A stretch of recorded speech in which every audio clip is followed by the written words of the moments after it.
Mas maraming testigo ang inaasahang ilalabas sa ikalawang linggo ng impeachment trial ni Vice President Sara Duterte. Dahil dyan, mas hahaba raw ang araw ng paglilitis. Nasa frontline ng balitang yan, si JC Cosico. Pundasyon pa lang daw ang mga testimonya ng unang testigo na si NBI Senior Agent John Mark Calilong ayon sa House Prosecution Panel. Para yan sa Article 4 ng impeachment case, ang umano'y pagbabanta ni Vice President Sara Duterte laban kay Pangulong Bongbong Marcos, First Lady Liza Araneta at dating House Speaker Martin Romualdez. Kaya bukas, mas palalakasin daw ito ni NBI Regional Director Jeremy Lotok na siyang tatayo sa witness stand. Itong mga darating na linggo, ang makikita natin yung bahay na mismo ang itatayo. Idedetalye raw kasi ni Lotok ang resulta ng investigasyon sa nasabing video ng pagbabanta umano ng bise.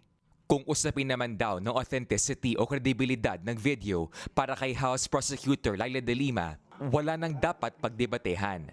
Dahil ang mismong defense team ng bise, ginamit ito sa impeachment court.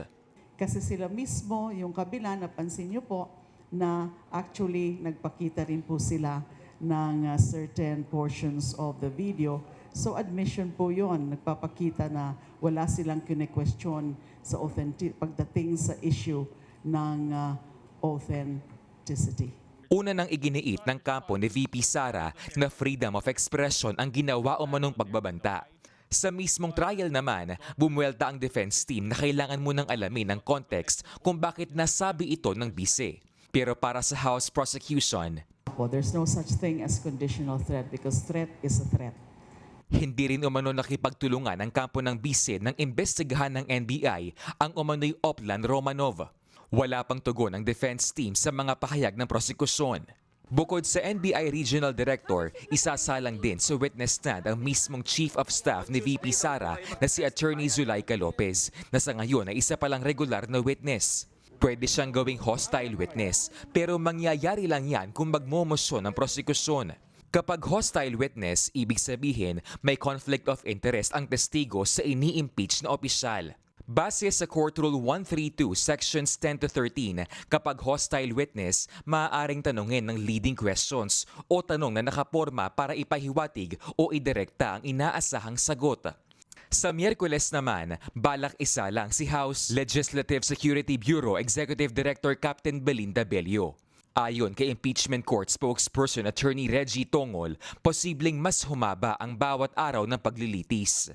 So we expect siguro a long trial date on Monday just to try to finish the direct examination, the cross-examination, the redirect examination, and the recross examination. Bukod sa mga testigo, bukas inaasahan ng paghahain ng memoranda ng prosekusyon at depensa kaugnay ng hiling na ipasabina ang tax records at bank records ni VP Sara at ng kanyang asawang si Attorney Man Scarpio. Nagbabalita mula sa Frontline, JC Cosico, News 5. Mga kapatid, Andre Felix po, iba na ang may alam at may pakialam sa panahon ngayon. Para po sa tuloy-tuloy na balitaan sa Frontline kahit weekend, mag-follow at mag-subscribe na sa social media pages ng News 5.